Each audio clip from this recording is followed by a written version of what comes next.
Close your eyes and imagine the coldest place on Earth.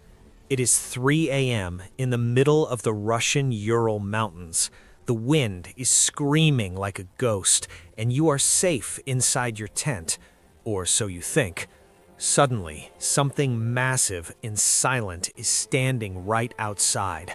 You do not have time to open the door. You grab a knife, rip the tent open from the inside, and run into the freezing darkness without your shoes. You are running to your death. This is not a horror movie. This actually happened. This is the mystery of Dyatlov Pass, a case so disturbing that the government hid it for decades. And if you think you have heard this story before, wait until you hear the details the police tried to erase. In January 1959, 10 brilliant students led by Igor Dyatlov set out for a winter trek. One student got sick and stayed behind, a stroke of luck that saved his life. The other 9 continued toward a peak the locals call Dead Mountain. They were happy and singing and taking photos. We know this because we found their cameras. The photos show them smiling, unaware that these were the last hours of their lives. On February 2nd, they set up camp on a dangerous slope. Then, silence. When they did not return, rescuers found a scene that made no sense. The tent was still there, covered in snow, but it was sliced open from the inside. All their warm coats and boots and food were still inside. Why would anyone run into a blizzard at minus 30 degrees in their underwear?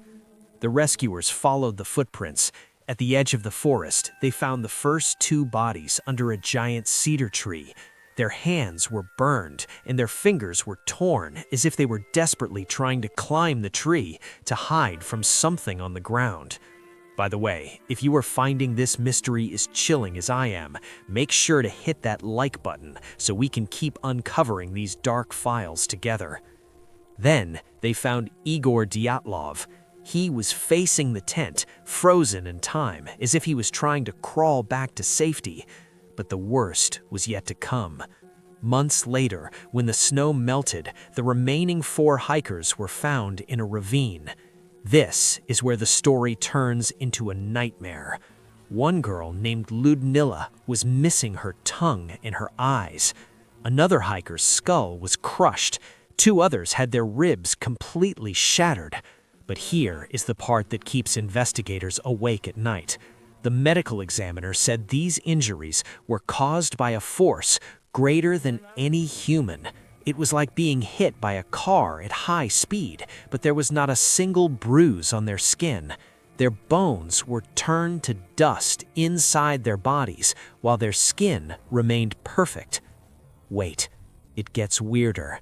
The hikers' clothes were tested, and they were glowing with high levels of radiation. Some witnesses reported seeing strange orange spheres flying in the sky that night. Was it an alien encounter? Or was the military testing a secret sonic weapon that drives people insane? The government final report was a joke. They called it a compelling natural force. They buried the bodies in lead coffins and closed the file. But a lead coffin is only used for one thing: to stop radiation from leaking. 67 years later, the Dead Mountain is still silent. Was it a freak avalanche? Or a secret weapon, or something ancient that does not want humans in its territory? The answer might be hidden in the comments.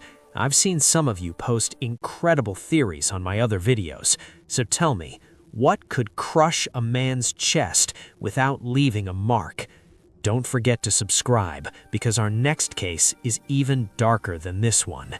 You do not want to be left in the dark.